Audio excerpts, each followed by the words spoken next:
वालेकुम प्यारे बच्चों, क्या हाल चाल हैं, कैसे हैं आप सब। उम्मीद है आप सब बिल्कुल खैरियत से होंगे। आइए शुरू करते हैं उर्दू की तीसरी जमात का आज का सबक। हमारा सबक है बेटा सबक नंबर 5, ईद उल फित्र। क्या आपको पता है कि ईद उल फित्र किस ईद को कहा जाता है? जल्दी से बताइए। जी, ईद उल फित्र हम कहते हैं मीठी ईद को, उस ईद को जिसमें ईदी मिलती है बच्चों को अपने बड़ों से, पैसे मिलते हैं, मीठा खाते हैं, उस ईद को हम कहते हैं ईद उल फित्र। हम इस सबक में पढ़ेंगे कि इस ईद को यानी मीठी ईद को ईद उल फित्र क्यों कहा जाता है। आइए सबक शुरू करते हैं। पाकिस्तान में मुसलमानों के अलावा मुख्तलिफ मज़ाहिब के मानने वाले भी रहते हैं। अब आपने यहाँ बेटा लफ्ज़ पढ़ा मज़ाहिब। मज़ाहिब जमा है मज़हब की।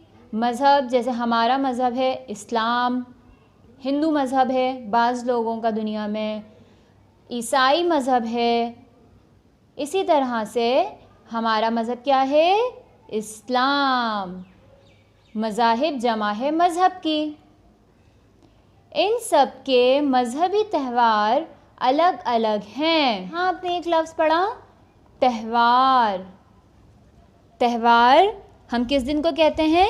त्यौहार उस दिन को कहते हैं जिसका ताल्लुक़ माजी में गुज़री किसी शख्सियत या किसी अहम वाक़े से हो, और वो दिन हम मख़सूस दिन पर मनाते हों, उस दिन को हम कहते हैं त्यौहार। तो हर मज़हब के त्यौहार अलग अलग हैं दुनिया में। इनमें से कुछ ऐसे त्यौहार भी हैं जो पूरे पाकिस्तान में मनाए जाते हैं। ऐसे त्यौहारों में ईद और क्रिसमस बहुत मशहूर हैं। ईद हम मनाते हैं यानी मुसलमान मनाते हैं, और क्रिसमस ईसाई मनाते हैं जिनको हम इंग्लिश में कहते हैं क्रिश्चियंस। ईसाई मनाते हैं अपना मज़हबी त्यौहार क्रिसमस, और मुसलमान मनाते हैं अपना मज़हबी त्यौहार ईद। यानी हमारी दोनों ईदें, ईद उल अज़हा, ईद उल फित्र। ईद उल फित्र मुसलमानों का एक बड़ा मज़हबी त्यौहार है। ईद उल फित्र के दिन नमाज अदा करने से पहले एक मुकर्रर रकम जिसे फितराना कहते हैं गरीबों में तकसीम की जाती है। अब आप सोच रहे होंगे कि फितराना होता क्या है। फितराना उस रकम को कहा जाता है ईद की नमाज अदा करने से पहले गरीबों में तकसीम की जाए, ताकि वो भी ईद की खुशियाँ मना सकें हमारे साथ साथ, ताकि वो भी ईद की खुशियाँ मना सकें। ये देखें, आपकी किताब ने भी आपको यही बताया। इसलिए इस ईद को ईद उल फित्र कहते हैं। अब आप जान गए होंगे कि इस ईद को यानी मीठी ईद को हम ईद उल फित्र क्यों कहते हैं, क्योंकि इस दिन हम फितराना अदा करते हैं।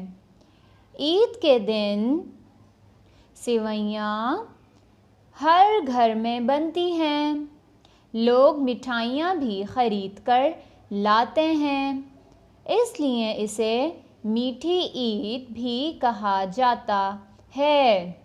आपके घर में भी बनती हैं सेवइयाँ, शीर खुरमा, मिठाइयाँ लाते हैं, कितना मज़ा आता है।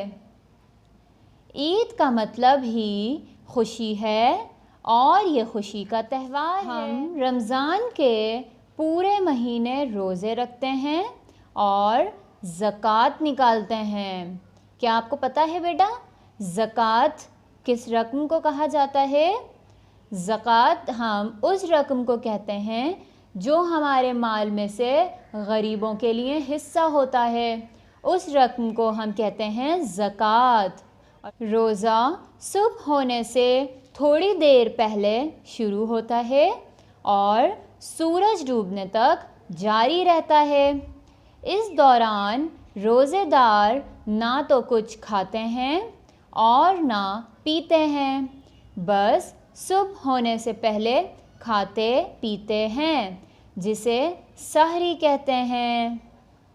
सूरज डूबने के बाद रोज़ा खोलते हैं, जिसे इफ्तार कहा जाता है। कितना मज़ा आता है ना इफ्तार में। आप लोगों को पता है इफ्तार में अल्लाह ताला की तरह तरह की नेमतें दस्तरखान पे सजाई जाती हैं।